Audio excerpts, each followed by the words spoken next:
The Image book was directed by Jean-Luc Godard and stars Jean-Luc Godard, kind of. I mean, he's a narrator. This is like a video essay. This is gonna be a weird review because this is... We're just gonna talk about it. Yeah, this is like nothing that we've reviewed before. We saw this at the Toronto International Film Festival. The Toronto International Festival. Yes. Mish Festival. One of our final days there. This is my third movie in a day. You had another one after this. But this was a very strange way to This was my second movie of the day. Yeah. I'm going to preface this with, I don't have a predisposed dislike towards abstract film.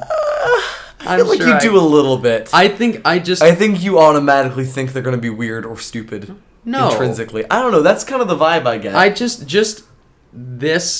I couldn't. Like you were already making jokes about it before we saw it. No, I don't think I was predisposed. I had an open mind coming into it. Oh no, you didn't do that. I didn't. You were just I wasn't like, predisposed to be like, oh, this is gonna be stupid and weird and bad. But you were like already making fun of it. I couldn't. Yeah, but I kind of did that for everything. We made fun of Green Book before we got into Green Book. That's true. That's true. I just didn't get much out of it, and I know it's like there's not much. Maybe it doesn't have like a message or a meaning necessarily, like it does. in the directly.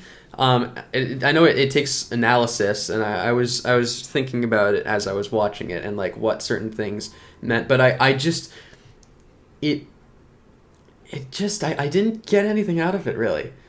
I mean, I appreciated what he was doing. I appreciated the creativity, and clearly the way that it is put together is very specific, and it seems very like he was like, I want it to be exactly this, and it was exactly that. Because I mean, obviously, there's not much writing on the success of the Image book. It's for the people that it's for, and nobody else really is gonna care about it at the end of the day, other than maybe for the fact that it's Jean-Luc Godard. But I don't know. I don't know. I'm. What did you think? I thought it was kind of magical. That sounds really pretentious to say, but like genuinely, I really enjoyed it. The way the film is structured is very strange. It's not like many films I've ever seen.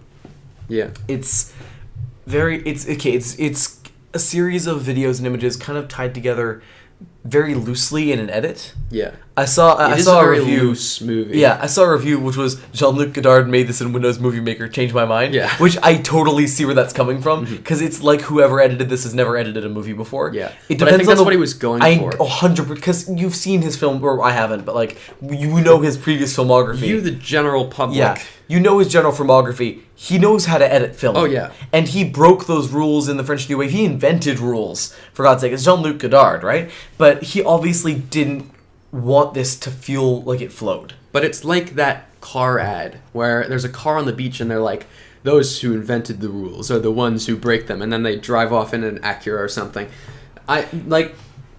He clearly has made so much over his career that he is trying something new, and I don't blame him for that at all. I think absolutely. Well, no, he's not trying anything new. He did this with Goodbye to Language and stuff like that. Like, this is just kind of his thing now. Yeah, because he's too old to make like other films. It's something different. Yeah, it's definitely something different.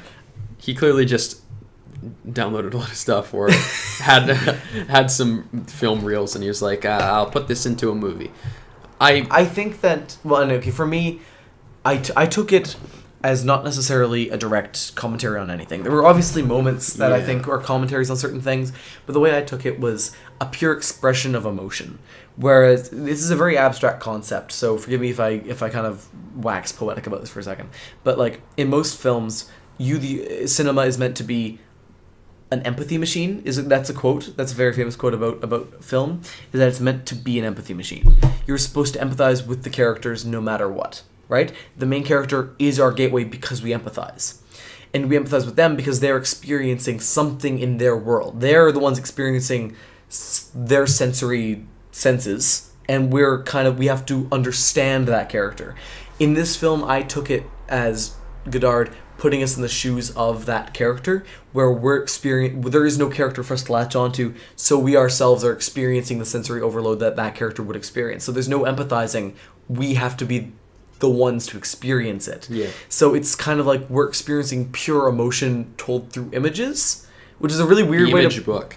Yes, it's a weird way to put it, but after a while I stopped reading the subtitles. Yes. And I just started watching the images and trying to what does this make me feel? How does it affect me? And I think this might be part of the reason that I didn't connect with it as much as you did. Yeah. Throughout, when did you start just not reading the subtitles? About halfway.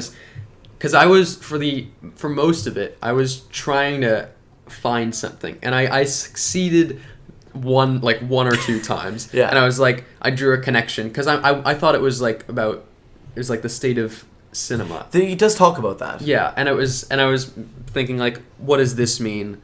Oh, it could mean that. Oh, that's interesting. I could see what he's drawing comparisons to, but for most of it, I just couldn't, and it was just images of people being shot and stuff, and I was like, what does this mean? And for you, kind of opting out of the subtitles and just kind of taking it in for what it is, really. Yeah. I think you were able to appreciate more of what, like you said, they're just pure emotions. While I was more caught up in trying to find meaning in it.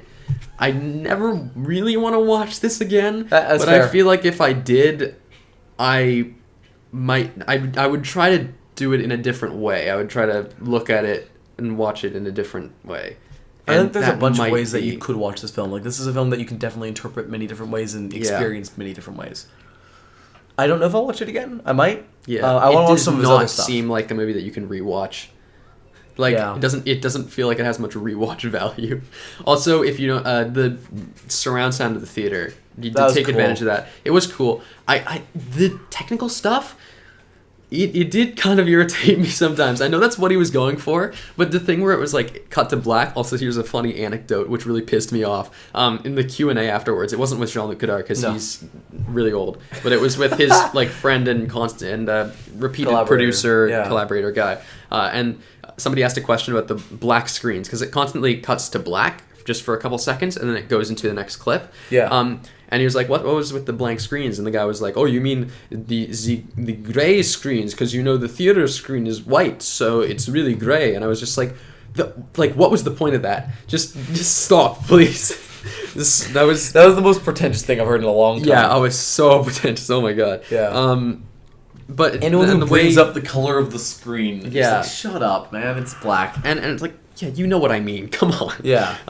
And the way sound kind of came in and cut out at weird intervals and things repeated, and sometimes Jean-Luc Godard with his gravelly voice would just in the back of the speakers be like something else was happening, and I was like, what is that? Help me. Yeah. So it's really strange, and I can't compare it to anything else that we saw, really. Well, I couldn't say this is better than a quote unquote normal movie. Abnormal. You know what I mean? That's not okay. You know what I mean, though. A non-abstract video essay. I'm sorry, I'll just leave. You mean a narrative film? Yes, a narrative film. Yeah.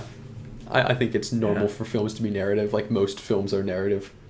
It's the standard. Documentaries aren't normal. I feel like documentaries are still a type of narrative. They're just a true narrative. Anyway, but that's not really what this movie is let's about. give it a rating. Yes. I don't know if we should. I will refuse to.